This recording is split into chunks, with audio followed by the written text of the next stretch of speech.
ever considered that right now, while you're drinking coffee on a plane, you're in what pilots call coffin angle?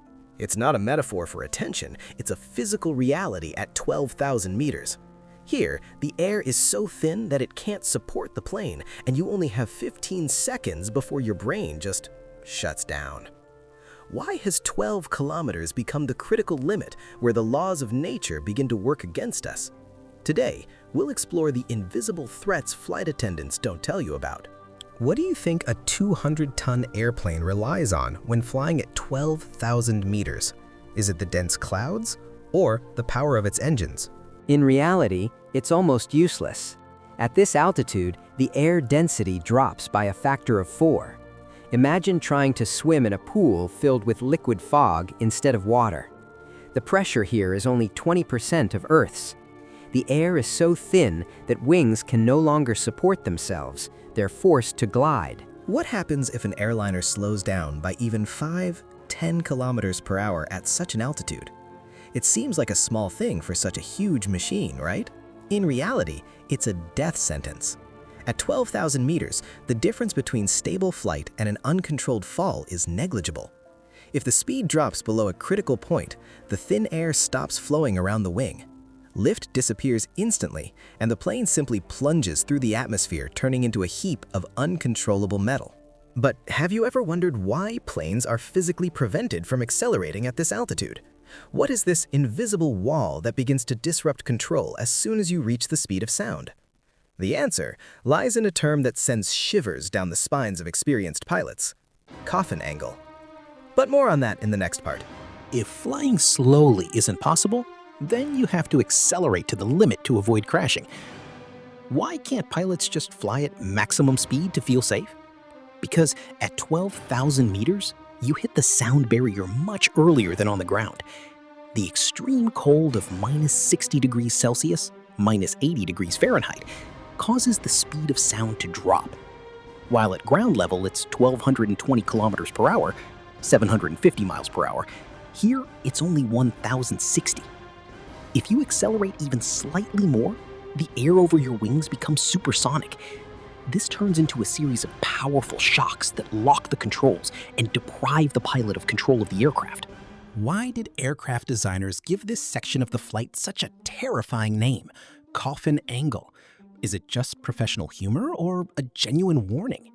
It's a physical impasse. The higher you climb, the higher your minimum speed must be to avoid falling. But at the same time, your maximum permissible speed decreases. At 12 kilometers, these two figures practically converge. The pilot has a window of only 10 to 15 kilometers per hour. It's like trying to balance on the tip of a pin. Swing left and you fall, swing right and the plane will fall apart from the vibrations. Can an experienced pilot manually maintain the plane in this narrow speed corridor if the automatic control system suddenly fails? It's practically impossible. Human reactions are too crude for the delicate physics of thin air. Any sudden movement of the control column in coffin angle creates G-forces that can deform the airframe. This is why airlines often strictly prohibit disengaging the autopilot at altitudes above 10,000 meters. We entrust our lives completely to software code because human hands are too clumsy an instrument here. What happens if this perfect software code suddenly changes on its own?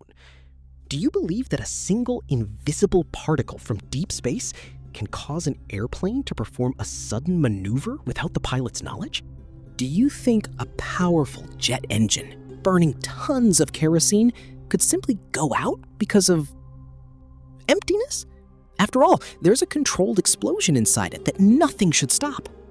At 12,000 meters, this happens regularly. A jet engine needs oxygen, but there's so little of it that the compressor, spinning at 30,000 RPM, literally begins to gasp for air. If the flow becomes too sparse, a surge occurs, a series of powerful blows that can destroy the blades in seconds.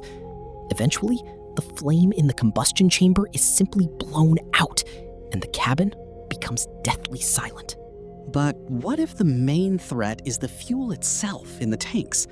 Could aviation kerosene behave like warm soda that's suddenly shaken? That's exactly what it does. Due to the extremely low pressure outside, the kerosene begins to boil and foam right in the fuel lines. If even a single air bubble gets into the supply system, the engine will stall instantly. To prevent this, engineers hide powerful pumps in the wings that constantly compress the fuel with a force of 8 atmospheres, forcing it to remain liquid even on the threshold of space.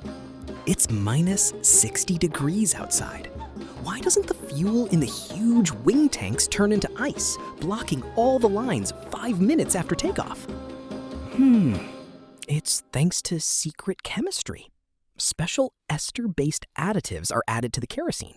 They act like antifreeze, preventing ice crystals from clogging the filters. Without this chemistry, modern aviation would be impossible. The plane would simply freeze in the sky, turning into an ice sculpture even before the flight attendants offered you a drink. But while the engines struggle for every breath of air, the plane's skin itself begins to experience monstrous stress. Did you know that your plane inflates like a balloon at this point? And what happens if a crack just 7 millimeters wide appears in that balloon? Do you believe that a huge steel airliner can change its dimensions mid-flight? What if I told you that the hull you're sitting in has swelled by a few centimeters? This isn't mysticism, but inevitable physics. Inside the cabin, comfortable pressure is maintained, while outside, at an altitude of 12,000 meters, it's almost like the vacuum of space. The airliner becomes like an overinflated balloon.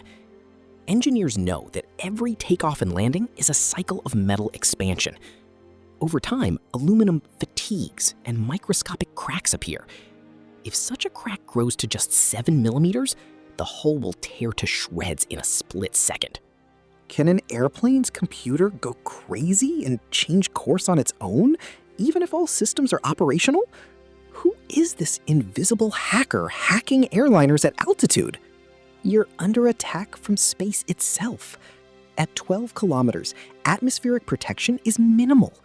Ionizing particles, cosmic rays, pierce the skin and hit the silicon chips of the onboard computer precisely. This phenomenon is called bit inversion. A single particle can instantly turn a logical 0 into a 1, changing the program code. This isn't just a theory. Such incidents are officially recorded in safety reports, where planes suddenly made abrupt maneuvers due to a single space error. Why not simply protect the electronics with thick sheets of lead, like in nuclear reactors, to erase this threat forever? It all comes down to weight. A plane with lead shielding simply won't get off the ground. Every extra kilogram means tons of burned fuel. Instead of armor, engineers use a trick: triple redundancy. The plane operates 3 independent computers. If one catches a particle from space and reports an error, the other 2 simply overrule it. We've entrusted our lives to a mathematical majority. But even the most sophisticated electronics are powerless if physics destroys human consciousness. What would happen if this inflated metal sphere suddenly lost its airtight seal? Why would you have exactly 15 seconds before your own lungs betrayed you? Why do aviation experts call the number 15 the most important number in every passenger's life? Is this a window of time to pray, or a hard limit imposed by your biology? This is your useful time. At 12,000 meters, the atmospheric pressure is so low that your lungs stop working. But the shock is different. They don't just stop taking in oxygen, they literally begin pumping it out of your blood and expelling it. You have exactly 15 seconds to put on your mask. After that, a false sense of calm sets in. Your coordination disappears, and your consciousness simply fades, even if you're sure you're fine. Is it true that a sudden drop in pressure can cause your blood to boil like water in a kettle, turning your body into a death trap? Almost. This phenomenon is called an aeroembolism. Gases dissolved in your blood, primarily nitrogen, begin to expand during sudden decompression, forming bubbles right inside your blood vessels. This causes excruciating pain and blocks blood flow. Without the special high-altitude spacesuit worn by reconnaissance pilots, the human body at this altitude is completely defenseless against the physics of space. If at 12 kilometers we face coffin corners, cosmic radiation, and the risk of instant death, why can't we simply fly lower? in denser, safer air? The answer is simple. It's the price of your ticket. At 5 kilometers, the air is so thick that it acts like an invisible wall. To break through it, engines require 3 times as much fuel. Flying at low altitude would make aviation a luxury for the elite, and flights would last twice as long. 12,000 meters is the fragile compromise humanity has found between economics, speed, and the laws of nature. Every time you look out the window at the serene clouds, remember, you are in a place where humans were never meant to survive. Every successful flight is a triumph of engineering genius over vacuum and chaos. We have learned to walk on the thin ice of the atmosphere, and as long as we respect its rules, the sky remains open to us. Take care, and see you in future investigations.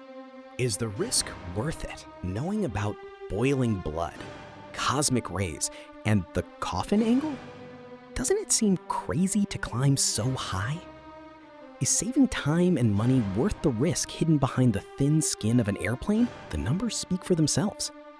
Despite all the extreme conditions, aviation remains the safest mode of transportation in history. 12,000 meters isn't a death zone, it's a triumph of human ingenuity. Every sensor, every bolt, and every line of code was created and tested precisely to ensure you never need those 15 seconds of useful action. We've transformed the hostile void into a routine route from point A to point B. What's next? Will we stop at this altitude? Or will humans continue to storm the skies, rising even higher, to where the sky turns black even at midday? We're already peering beyond the horizon. Suborbital flight projects promise to take us anywhere on the planet in an hour, ascending to altitudes where the atmosphere virtually disappears. But for now, these are just dreams. Today, our limit is 12 kilometers.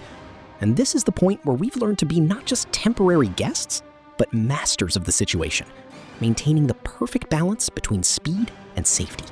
The next time you hear the roar of engines at altitude, don't be afraid. Just remember the colossal work of thousands of engineers and pilots behind this smooth flight. What's the most frightening thing about flying for you? Turbulence? Or the realization that you're looking out into outer space? Share your thoughts in the comments, and let's discuss. Subscribe to the channel to understand how the world really works. Take care. See you in the sky.